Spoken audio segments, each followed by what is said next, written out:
Hello everyone, Johnny Hurricane here from GamersHeroes.com, and why don't you sit back, relax, and let me tell you about Devil May Cry 5.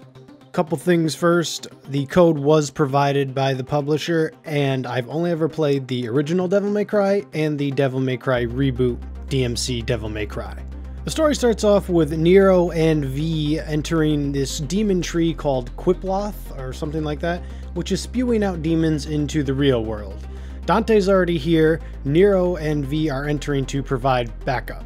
So Dante and Nero, they've been playable in the series before. V is a newcomer, and he's going to be really hit and miss with people, I feel like. You're either going to like him, or you're not going to like him. That's it. You'll get a brief tutorial with Nero, and then you will effectively be kicked out of the tree. You play Nero first, but you will be playing as V and Dante throughout the game. It just switches between the characters depending on what mission you're on and where you are in the story. When Nero and V do finally meet up with Dante, they just basically get in the way. Nero's not strong enough, V's not strong enough. Dante says, "Get out of here, I got this," and he effectively kicks you out of the tree. Fast forward a month and Nero is still fighting demons that are outside of the tree. He has partnered up with a woman named Nico, who is a weaponsmith and apparently very good at it. To make up for Nero's lost arm, she actually crafts him some new arms with abilities to help him take out the demons.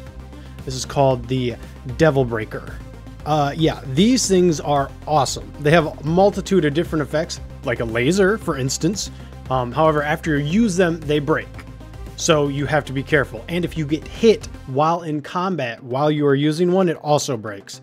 It's a lot of risk and reward here. After Nero learns how to use his new arms, he meets back up with V and they go back to the tree to help Dante. Nero does not like that Dante looked down on him for his combat abilities, and he is determined to prove that he is worthy of fighting by Dante's side. The story will run you about 12, 13 hours most likely. If you look for all the secrets and all the secret missions and want to get SSS ranking on every mission, it's going to be a lot longer than that, especially if you intend to play it on the higher difficulties. I basically played on whatever normal mode is. The mode where it's like, hey, you're not used to Devil May Cry, but you want to have fun.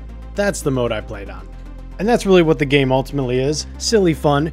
You're not going to be taking anything seriously. If you're looking for a super serious save the world demon hunter group, you're not going to get it here. Both Nero and Dante are very immature and have a multitude of one-liners that go towards demons and towards each other. It's pretty hit and miss. Some are funny, some are not. While V, on the other hand, is a little bit more reserved and tactical. However, he recites poetry in the middle of demon fights. Like I said, this is silly. There's even more silly moments in this. There's one in particular that involves a cowboy hat. I don't want to spoil it, but it's ridiculous.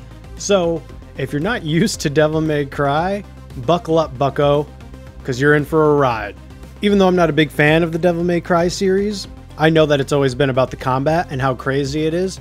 And in this game, you can actually turn it on auto, which makes it very easy. So if you're one of those guys, I was one of those guys. I was like, look, this just looks a bit too complicated for me. I don't know if I want to do it.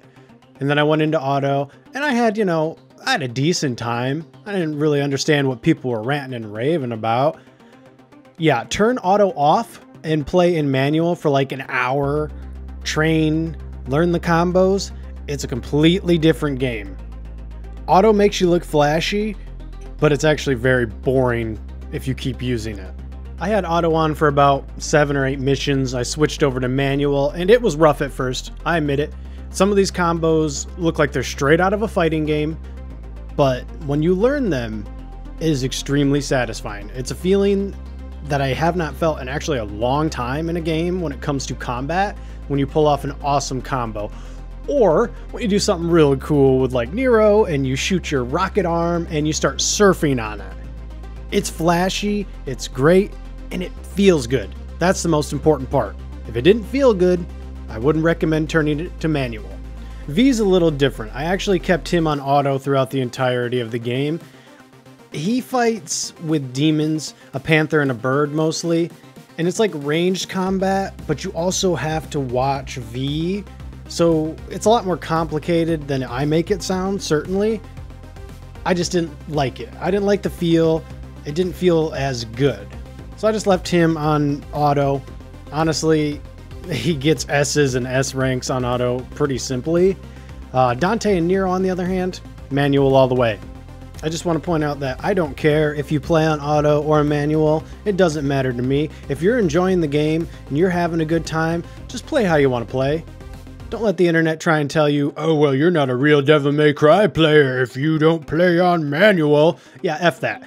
If you're having a good time, screw what they say. At the end of each level, you are ranked based upon the amount of combos you did, the amount of hits you took, etc., etc. If you did really well, obviously it would be scored high. If you didn't do so high, you're not going to be scored as high.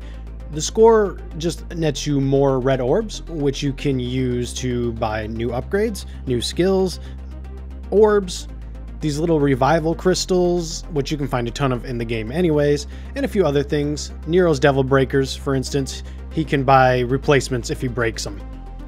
Any skill you pick up before you buy the skill, you are allowed to test it in the Void, which is basically the training ground. You can go to the training ground from the main menu anytime, but before you buy a skill, you are allowed to be like, hey, I want to test this skill out in actual combat, and you can do that, and you can figure out if you like the skill or not. As you can see right here, I'm in auto. Be sure to turn off auto, because, yeah, you might think you're actually pulling it off when you're not. Each level, on top of scoring you with red orbs, also has blue orbs, purple orbs, and from time to time we'll have a secret mission. Purple orbs increase your devil trigger, blue orbs increase your HP, and the secret missions basically will give you a orb if you beat them. The secret missions range from things as simple as killing all the enemies or killing the enemies before the time runs out, to platform challenges, to even killing enemies in one shot. I didn't beat them all, so good luck. The trouble with the secrets in this game is that it is a linear game. There are points where you won't be able to go back. You'll drop down a hole or drop off a cliff or a ledge or whatever, and you're not able to return back to a previous part of the mission. Now, if you miss something back there, you have to either reload the checkpoint or reload the mission. The other problem is you don't have a map. I don't know why games do this, but if there are things to find, you need a map. Devil May Cry 5 also has this weird co-op mode thing. It is co-op, but it's not really direct co-op. You can see it says starring Killer Clam. That's me.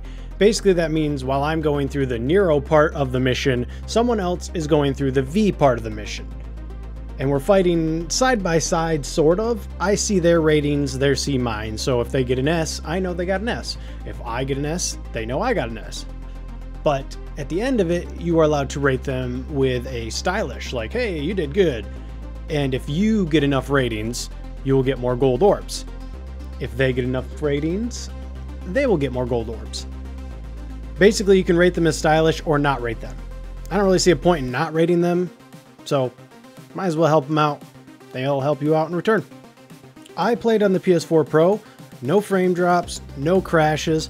I had a few camera issues, but I think that's just how the nature of this type of combat is. It's hard to keep up with the player when they're moving that quickly.